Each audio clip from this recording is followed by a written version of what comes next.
तो जनाब, कल के इस मैच के बाद अगर आपने मैच देखा हो कल का, तो ये सबसे बड़ा सवाल है उठ के खड़ा होगा अब कि दीपक चहर को बॉलिंग ऑलराउंडर बुलाया जाए या बैटिंग ऑलराउंडर बुलाया जाए। कल तो क्या धुआंधार परफॉर्मेंस।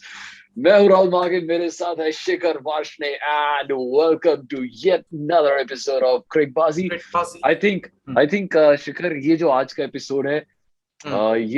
ये हम दोनों को बहुत मजा आएगा इस बारे में बात करने का। और ये हम्म। एक ऐसा एपिसोड है जिसे जिसे क्रिकेट के इतिहास में सुनहरे अक्षरों से लिखा जाएगा। वाह मैन, ये ये मैच ऐसा है, सालों एपिसोड में तो ऐसे पता नहीं। मैच आते हैं। हाँ वही। हाँ बहुत भाजी, सालों में ऐसे मैच आते हैं। मेरा तो सपना पूरा हो रहा है।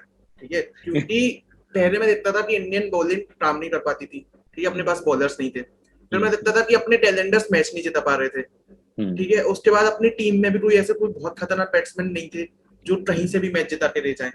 ठीक है, अब वो सारी चीजें धीरे धीरे होती जा रही है। अपने पास दो टीम है, एक इंग्लैंड में एक हम्म। श्रीलंका में। अपने टैलेंटर्स मैच जिता रहे हैं। बॉलर्स की बॉलिंग यूनिट अपने पास इतनी ज्यादा खतरनाक हो रही है कि अब किसी बात की टेंशन है ही नहीं।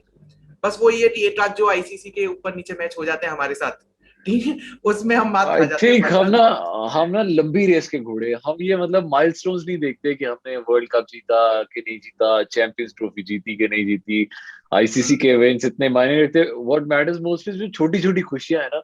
अब ये देखो, हम्म। ये वाला मैच, इट डजेंट मैटर कि श्रीलंका है, जिम्बाब्वे है, कौन सी टीम है। The thing that matters is कि पूरे मैच में 40 ओवर्स तक Sri Lanka was in the game. 40 overs yes. तक यही लग रहा था कि जब पृथ्वी शॉ आउट हुआ, उसके बाद से तो मतलब यही लग रहा था कि ये गेम श्रीलंका की। 40 ओवर्स तक यही लग रहा था ये गेम श्रीलंका की है। एंड इनफैक्ट एक टाइम पे 5 विकेट जब आउट हो गई थी, 160 हाँ, रन चाहिए थे। 160 रन चाहिए थे। और मतलब मैंने गिव अप कर दिया था। आप विश्वास करोगे, मैं ये वाला मैच छोड़ के जो वो दूसरा इंग्लैंड वाला देख रहे इंग्लैंड थे। इंग्लैंड में जो मैच हो रहा है यूट्यूब पे आ रहा है, मैं हम्म। वो देखने लग रहा था। मतलब वहां पे केएल राहुल ने सेंचुरी मार दी है, जडेजा ने 75 मार दी, मैं सेवेंटी वो फाइव मार देखने दी। लग रहा था। हम्म। मैंने सोचा चलो फाइनल के 10 ओवर हैं, देख लेते हैं। दीपक चहर अच्छा खेल रहा है, क्या पता हम्म। जिता जाए। मतलब ये मैं बहुत थोड़ा सा रेयर चांस होता है। मैं थोड़ा सा समराइज कर देता हूँ उन लोगों के लिए जिन्होंने मैच मिस किया है गलती से। तो हुआ ये था कि श्रीलंका ने पिछले मैच की तरह इस बार टॉस जीता और वो हम्म, बैटिंग करने आए। हम्म, 275 रन उन्होंने बनाए। इंडियन टीम से युजवेंद्र चहल ने 3 विकेट लिए, भुवनेश्वर कुमार ने 3 विकेट लिए, दीपक चहर ने 2 विकेट लिए। हम्म, और बाकी 275 पे 9 श्रीलंकन टीम ने बनाए। उसके बाद इंडियन टीम बैटिंग करने आती है। पृथ्वी शॉ अच्छा स्टार्ट नहीं दे पाए, शिखर धवन अच्छा स्टार्ट नहीं दे पाए। उसके बाद ईशान किशन 8 रन बनाते आउट हो गए, पिछले मैच में 50 मारी थी उन्होंने। मनीष पांडे ने 37 रन बनाए, पर वो बहुत अनफॉर्चुनेटली रन आउट हो गए। सूर्य हम्म, कुमार यादव ने बहुत अच्छी इनिंग्स खेली, 53 रन मारे सूर्य कुमार यादव के बारे में हम बात करेंगे अभी। हार्दिक पांड्या 0 पे आउट। कुणाल पांड्या ने नीचे आके थोड़ा सा कंट्रीब्यूशन किया, 35 रन बनाए। हम्म। बट उसके बाद जो रिकवरी हुई है वो भुवनेश्वर कुमार और दीपक चहर की, जो 84 84 रन की 84 पार्टनरशिप। रन की पार्टनरशिप। हाँ, तो जिसने मैच को श्रीलंका की तरफ से पूरा खींच लिया। एक टाइम पे एक सौ बदल तिरानवे दिया। पे 7 थे और उसके बाद तो फिर 277 पे 7 और सीरियसली फिर सीरियसली मतलब we can't even even imagine कि ऐसे मैच में जहां मतलब शुरू से लेके 40 ओवर्स तक पूरा मैच ही श्रीलंका का था। एक टाइम पे भी नहीं ऐसा लग रहा था कि इंडिया जीत सकती है। हम्म, टॉप ऑर्डर कोई भी नहीं चला, किसी ने भी मतलब फर्स्ट थ्री में देखे किसी ने भी 50 भी नहीं की। नहीं मैंने फिर भी मतलब हमें लग रहा था कि मैच गया।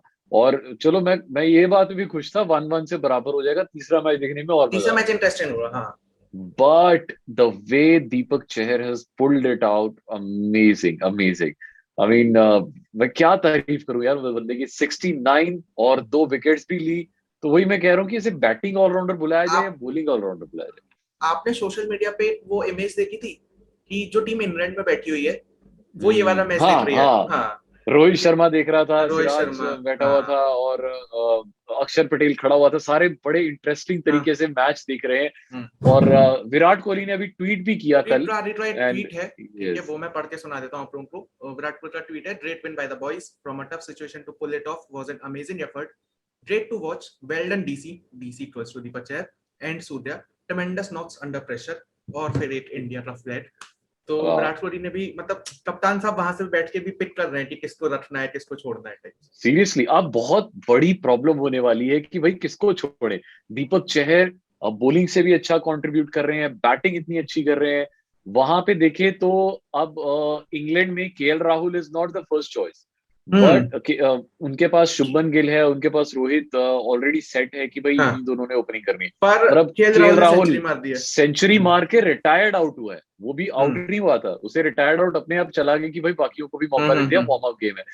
अब प्रॉब्लम ये होगी कि केएल राहुल को अगर ओपनिंग करवाते हैं तो फिर हम्म। शुभमन गिल को बिठाना पड़ेगा। शुभमन गिल ऑलरेडी उस पे इतना इन्वेस्ट कर दिया है, अगर उससे ओपनिंग करवाते हैं तो केएल राहुल अगर नंबर 4 पे आता है तो फिर हनुमा विहारी को छोड़ना पड़ेगा। हनुमा विहारी या चेतेश्वर पुजारा, किसको छोड़ेंगे यार? मतलब आप किसको, you can not afford. Too tough and heads off to Rahul Dravid, Ravi Shastri, Virat Kohli और जो भी मैनेजमेंट है भाई, कि वो पिक सीरियसली। करना और उसके बाद फिर वो देखना जो भी सोशल मीडिया पे होता है कि अरे इसे क्यों नहीं दिया या उसे क्यों नहीं दिया, वो बहुत बड़ी चीज है। बट मैं यहाँ पे इंडियन टीम की स्ट्रेटेजी की बात करना चाहूंगा कि भुवनेश्वर कुमार से पहले उन्होंने दीपक चहर को भेजा, और भुवनेश्वर कुमार की भी तारीफ होनी चाहिए क्योंकि उन्होंने सेकंड फिडल का काम बहुत अच्छे ये से एक्चुअली किया।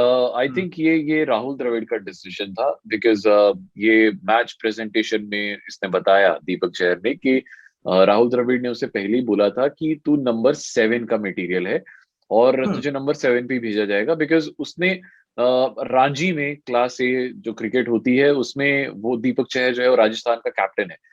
और खुद को वो प्रमोट करता है, नंबर 5 पे खिलवाता है खुद को, नंबर 4 पे खिलाता है कभी कभी, तो he knows how to bat very well. And और इतने अच्छे से, मतलब इतना कैलकुलेटेड रिस्क ले रहे थे, मेरे को। जहां पे हसरंगा जैसे बॉलर है जो बहुत हाँ हाँ अच्छा लीदल बॉलिंग करा रहा है, उसके सामने वो बिल्कुल पूरा पूरा ओवर निकाल रहे हैं, खेल ही हाँ रहे, हाँ। बट सीमर्स के अगेंस्ट दबा दबा के खेल रहे हैं, बहुत अच्छे से मार रहे हैं। दीपक चहर का एक बहुत अच्छा स्टेटमेंट था जो अभी मैं सुन रहा था, वो हम्म। ये उसने बोला है कि जैसे चाहे मैं हूं चाहे आप हो, जब भी हम लोग क्रिकेट खेलते हम्म। हैं तो एक दिमाग में सपना होता है ना कि यार इंडियन टीम कभी फंसी हुई है, मेरी बैटिंग आ रही है और मैं हम्म। जाके जिता रहा हूँ। तो हम्म। उसने यही बोला कि ये हमेशा से मेरा सपना था, और जब वाह। मैच में था और मैं बार बार स्कोर कार्ड देख रहा था तो मेरे को लग रहा था कि मैं अपना सपना ही जी रहा हूँ। वाह। और ईशान किशन ने भी इससे पिछले मैच में बोला था कि मेरा सपना था कि मैं जाऊं और पहली बॉल पे छक्का मारूं और डेब्यू उसने पे। उसने ईशान किशन ने पूरे, पता है, ड्रेसिंग रूम में सबको बोल के रखा था बोल के रहा था कि मैं हाँ। पहली बॉल पे छक्का मारूंगा, देखना। हम्म। और मतलब such a fearless cricket, I was so happy. अगर इंडिया मैच हार भी जाता ना तो मैं, हम्म अगर अगर इस बारे में डिस्कशन होती तो मैं यही बोलता कि इंडिया को इसी स्टाइल से क्रिकेट खेलना चाहिए। हम्म। पृथ्वी शॉ और ईशान किशन पे डेफिनेटली सवाल उठने थे कि भाई ये T20 नहीं है, ये वनडे इंटरनेशनल है, आपको एंड तक खेलना है, आपको लंबा खेलना है। हम्म। बट आई थिंक इट्स, जो ये फेयरलेस फॉर्म ऑफ क्रिकेट है जो इंग्लैंड भी ऐसे ही खेलता है, वो ये नहीं हाँ देखते कि मतलब वो 50 ओवर्स को 20-20 के हिसाब से खेलते हैं और बहुत फेयरलेस खेलते हैं। और आई थिंक ईशान किशन और ये जो नई ब्रीड है, पृथ्वी शॉ है, सूर्य कुमार यादव है, for that matter Kunal Pandya भी, सर, तो एक दो ये बैट्समैन को तो आपको चांस देने पड़ेंगे कि तुम जाओ और मतलब धुआंधार हम्म, खेलो, बाकी देखो, अपने संभाल लो, बाकी बाकी बैट्समैन सीनियर संभाल लो। प्लेयर्स हैं जैसे मनीष पांडे है, जैसे शिखर धवन है, वो ऐसे हम्म। प्लेयर्स हैं जो रुक के खेलने वाले हैं। आई रियली कल के लाइक कि मैच आपने में मनीष पांडे को सीनियर प्लेयर्स में काउंट किया। ऑब्वियस यार, कितने सालों, 2012-13 से उसका हाँ, हुआ हुआ है करियर शुरू। आई थिंक 7-8 सालों में उसने टोटल सिर्फ 27 मैच खेले हैं वनडे इंटरनेशनल। मतलब कितनी देर से खेल रहा है, बट सिर्फ 27 मैच खेल पाया, ये मतलब बेचारे की प्रॉब्लम है ना, अब हम क्या कर सकते हैं हम कि। थर्ड ओडीआई की बात करते हैं कि जो एक बिल्कुल। ओडीआई आने वाला है, अब इंडिया दो हम्म। जीरो से सीरीज में आ गई है, जीत हम्म। चुकी है, हम्म। तो हम्म। ऑफ कोर्स कुछ चेंजेस तो होंगे, कुछ कॉम्बिनेशन बदले जाएंगे। तो मुझे नहीं आपको। लगता कि यार बदलेंगे, क्योंकि वो जो, जिन लोगों को वो रेस्ट करवा रहे थे, आई थिंक उनको T20 में रखेंगे। संजू सैमसन तो डेफिनेटली आउट है अब, तो उसका हम्म। चांस है नहीं, क्योंकि संजू सैमसन इंजर्ड है। ये हो सकता है कि शायद अब क्यों क्यों छेड़ेंगे यार, मतलब मुझे लग रहा है कि जो राहुल सर चहर मतलब है राहुल या चहर है, चेतन सटारिया इनको है। शायद इनको हाँ। शायद T20 में जगह दे दें, क्योंकि अभी शिखर धवन ने भी लास्ट टाइम ये कहा था कि अगर ये कॉम्बिनेशन अच्छा चल रहा है तो हम इसे नहीं छेड़ेंगे, हम ये ट्राई नहीं करेंगे कि हर एक की बारी आए। और आई थिंक राहुल चहर, चेतन सकारिया है, और बहुत सारे और, देव पाटिकल है जिसे मौका नहीं मिला है, बहुत सारे और अच्छे अच्छे प्लेयर्स हैं, आई थिंक उन्हें शायद T20 में मौका मिलेगा। और जैसे मनीष पांडे है, अब उसको शायद T20 में चांस नहीं मिलेगा, तो यार सीधी बात है। और हो सकता है शायद और बहुत सारे प्लेयर्स हैं जिन्हें ड्रॉप आउट, शायद कुलदीप और चहल में से दोनों में से एक को खिलाया जाए। हाँ, एक तो खिलाया तो जाए। हम्म। तो स्पिनर्स को चेंज किया जाए तो this could be one option, तो हाँ, हो बट सकता है। थर्ड ओडीआई में आई रियली वांट टू सी कि जिस ब्रांड ऑफ क्रिकेट, जो ब्रांड ऑफ क्रिकेट खेली गई है, कि हम्म एकदम फियरलेसली खेलो, आओ मारो, हम्म ठीक है, अगर थोड़ा सिचुएशन वैसा टेंस हो गया है तो फिर टैलेंडर्स बचा रहे हैं और समझदारी हम्म। से खेल रहे हैं। मैं वही चाह रहा हूँ कि थर्ड ओडीआई में उसका एक्स्ट्रा वर्जन नहीं मिले हमें, और मतलब यार कुछ उससे कम। ये हाँ, तो आपने बिल्कुल सही बात की। बहुत साल हो गए हैं, हम ना इसी चीज को देखने के आदी हो गए थे कि इंडिया का सिर्फ जो टॉप ऑर्डर है ना, टॉप ऑर्डर है। वही हाँ, मैच जिताता था। तो मिडिल ऑर्डर तक अगर बात पहुंच जाती थी ना, तो फिर मैच खत्म वो हो जाता था। कोलैप्स ही था। हाँ, वो कोलैप्स ही तो था। इंडिया का जो लोअर ऑर्डर था ना, मतलब वो बहुत ज्यादा बुरी तरीके से collapse करता था। बट अब दीपक चहर के आने से वही बैटिंग ऑलराउंडर बन गया यार वो तो। उसके आने से थोड़ी सी और उम्मीद मिल गई है। और अब डेप्थ और बढ़ जाएगी, बिकॉज अगर हार्दिक पांड्या भी खेलते हैं, बॉलिंग कराते हम्म। हैं, और फिर दीपक चहर भी आ जाते हैं अगर, और अगर शार्दुल ठाकुर मैं भी एक खेलते बड़ी हैं। पोइटिक सी बात बोलूं, हाँ कि आप भले ही चले जाओ, आपकी परछाई कहीं ना कहीं रही जाती है, ठीक है। हाँ। तो वही सेम केस हुआ है धोनी के साथ, ठीक है। वाह। धोनी भले ही अपनी टीम से चले गए हैं, बट जो फिनिश करवाने की आदत बनाई है इतने सालों से, हाँ कि रुक के बिल्कुल। खेलो, एंड तक मैच लेके जाओ। और चेन्नई में तो दीपक चहर धोनी के साथ वैसे भी बहुत ज्यादा क्लोज है, बिल्कुल भुवनेश्वर बिल्कुल। ने भी मैच फिनिश किया धोनी के साथ। तो सही वो बात है। धोनी की परछाई आ रही है अभी। बिल्कुल बिल्कुल बिल्कुल सही कहा आपने यार।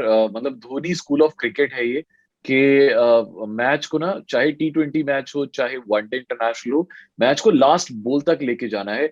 हम्म। फिर चाहे बेशक हार जाए, पर लास्ट की हाँ, बॉल तक लेके और जाए हार तो उसमें। नहीं माननी है ना यार। हाँ। हाँ, एटलीस्ट आपका जो ए- हारोगे भी तो क्वांटम ऑफ डिफीट जो है वो बहुत कम होगा। तो हम्म। इट्स वेरी गुड कि आप एंड तक मैच को लेके जाओ। और वो ये पैटर्न जो आफ्टर धोनी हम अभी भी फॉलो कर रहे हैं, which is very very good. And Deepak हम्म। चहर ने तो बिल्कुल मतलब क्लियरली उसने कहा भी, कल की जो प्रेजेंटेशन हुई उसने ये हम्म। कहा कि द्रविड़ ने उसको बोला था कि एंड तक खेलना है, हर बॉल को खेलना है। तो वो बहुत क्लियर इंस्ट्रक्शन थी द्रविड़ की कि हर बॉल को खेलना है। और हम्म। कहता मैंने बस वही किया, विच इज वेरी गुड यार। एक थोड़ा सा फ्यूचर की प्रिडिक्शन दूं मैं, हाँ हाँ। कि इंग्लैंड की सीरीज जब खत्म हो जाएगी और ये श्रीलंका सीरीज जब खत्म हो जाएगी, तो एक बहुत ही टिपिकल डिबेट चलने वाली है कि इंडियन टीम का कोच कौन होना चाहिए, राहुल द्रविड़ या रवि शास्त्री। ये सोशल यार मीडिया पे बहुत एकदम आग भरने वाली है इस बारे में, कि राहुल द्रविड़ को रखो या रवि शास्त्री को रखो। खैर, वो जो भी रखे रखे, अब समय आ रहा है ट्रिकबाजी के बाजीगर का।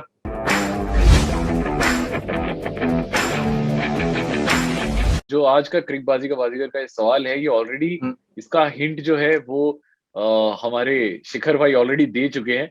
मैं उस सवाल हम्म। को थोड़ा सा और आगे लेके जा रहा हूँ। ये जो कल की पार्टनरशिप हुई है, ये हम्म। ये हुई है 8th विकेट की partnership, and that was 84 runs, and this is the second highest 8th wicket partnership जो कि इंडिया की तरफ से 84 रन्स की। इससे जो फर्स्ट नंबर वाली पार्टनरशिप है, that was between Dhoni and Bhuvneshwar Kumar, जैसे कि इसने बता दिया शिखर ने भी। हम्म। और इसमें धोनी से भी ज्यादा रन भुवनेश्वर ने मारे थे, हाफ सेंचुरी मारी थी, 53 हम्म। 54 आई थिंक मारे थे। आपको ये बताना है वो कितने रन की पार्टनरशिप थी, वो सबसे ऊपर की पार्टनरशिप है।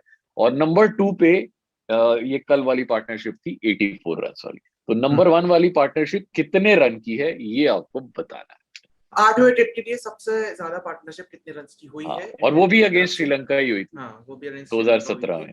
कितने रन किए ये आपको बता। धोनी था उसमें, भुवनेश्वर था, सब कुछ तुम्हें बता दिया है, लिख के दे दिया है, ठीक है। अब भी अगर जवाब नहीं बता पा रहे हो तो फिर काफी शर्म की बात है। और अगर आपको जवाब पता है तो नीचे यूट्यूब के कमेंट सेक्शन में कमेंट करो। और अगर आप ऑडियो पे सुन रहे हो तो HT स्मार्टकास्ट के फेसबुक, इंस्टाग्राम और ट्विटर पे आओ, वहां पे कमेंट करो, वहां पे DM करो। बाकी राहुल भाई को अपना प्यार भेज दो @राहुल मार्टिन 1 पे। मेरे से थोड़ी सी बातें कर दो @शिखर_VAR पे। बाकी टेटबाजी चलती रहेगी। हम लोग थर्ड ODI के बाद आपसे मिलने आएंगे, तब तक के लिए शपथ।